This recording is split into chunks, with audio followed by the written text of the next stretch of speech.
Kala ni mama, driver ka lang. What can I say to Mimi? Bye-bye. Bye-bye, Mimi. Bye! Bye! Bye! Bye!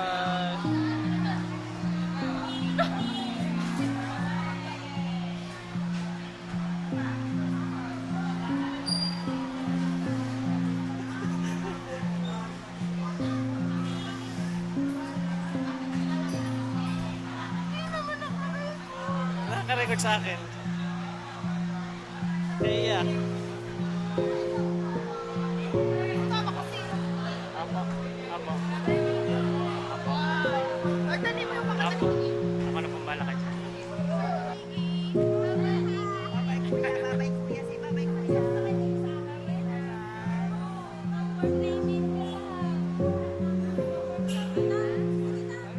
Bye guys. Bye-bye.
Good morning guys. So, kakarating lang namin dito sa Incheon Airport and that was 4 hours na travel time.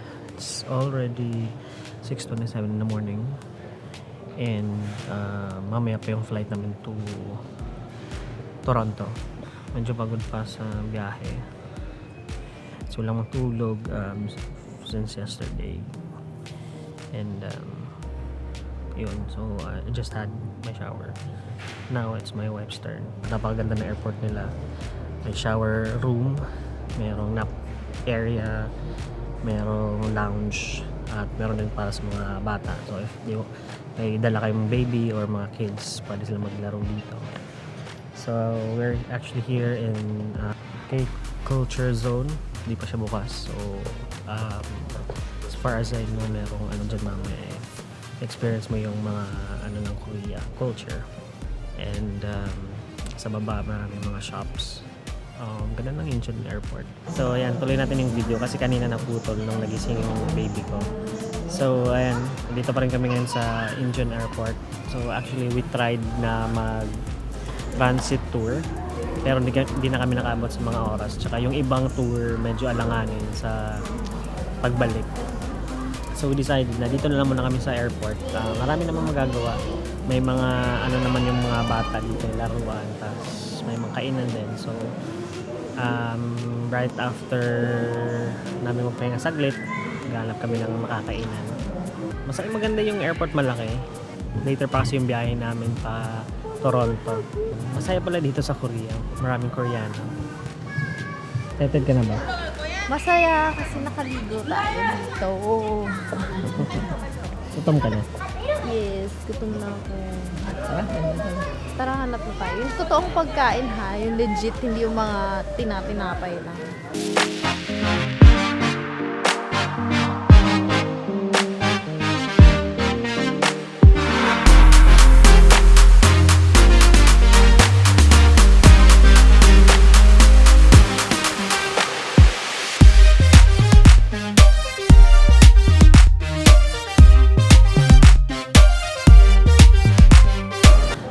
Minuubos lang namin oras namin dito.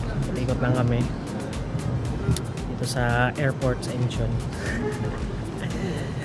Medyo parang expensive yung mga ano, yung mga shops eh. So, yan, maghahanap kami na medyo mura lang na makakainan. Saya din pala dito sa Korea, no? Daming Koreano talaga.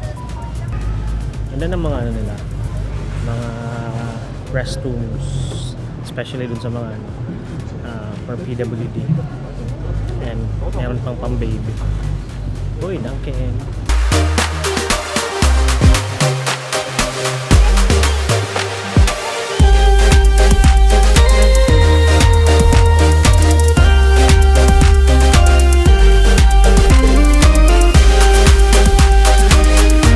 It's already 2 p.m. And then, as you can see, wala masyadong tao dito sa area na to. And maganda pa rin ang experience namin while waiting. Nakatulog kami kasi medyo namin tulog last night sa flight. After namin kumain kanina, natulog muna kami. So here we are. A few more hours to go at bibiyahe na kami pa Toronto. Hi Miggy. Hi. Say hi to everyone. Okay. Diba?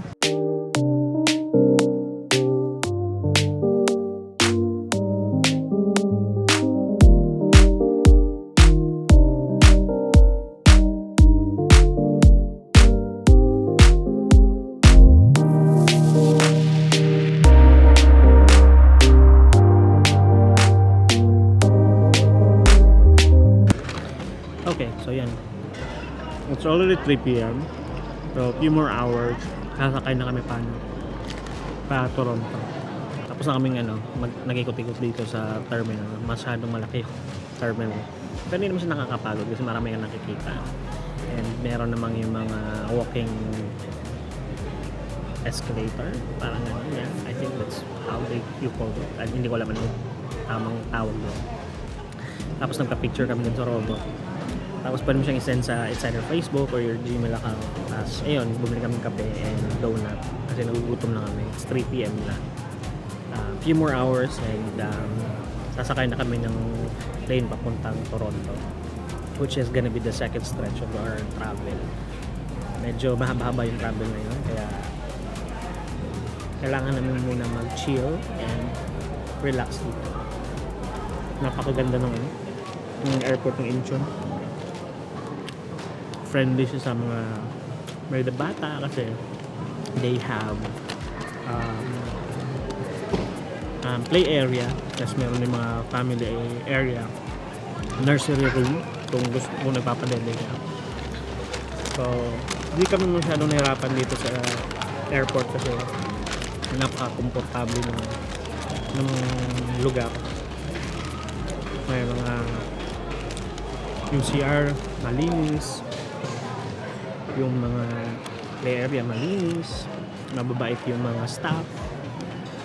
Tapos nag-try ako nung hanbok, yung cultural dress ng King. It was good. It was a good experience. Yung wife ko hindi na nag-try kasi nag-try din yun nung pumunta siya sa Korea.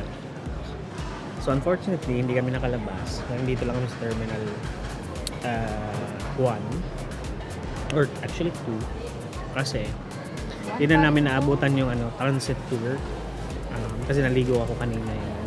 Hindi namin naalam yung schedule for today. Medyo hectic tsaka alangan doon sa call time. Kaya ayun, dito lang kami sa airport. Maybe next time, pupunta namin ulit ng Korea na makakalabas na ako. Pwede na ako mag-ikot-ikot. And street food, yung experience the country itself. Parang yung anak ko yung natuwa sa lugar na to eh.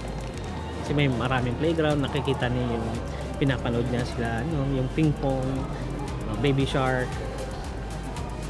Good. Ang ganda ng facility ng airport na to. Great job. Yeah, waiting time. Kape muna. See you later. Alligator.